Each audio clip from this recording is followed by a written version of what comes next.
Hi, I'm Mike from 1A Auto. We've been selling auto parts for over 30 years.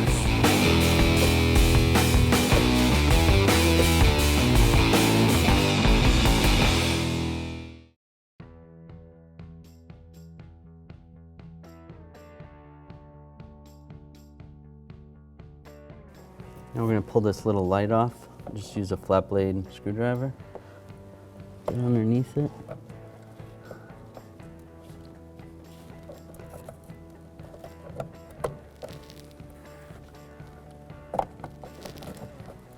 We can just disconnect the connector. Just pull that out like that. Set that aside. All right, to reinstall this light, I'm just going to plug this in here. Slide this up.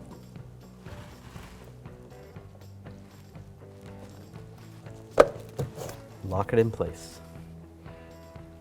Thanks for watching. Visit us at 1AAuto.com for quality auto parts, fast and free shipping, and the best customer service in the industry.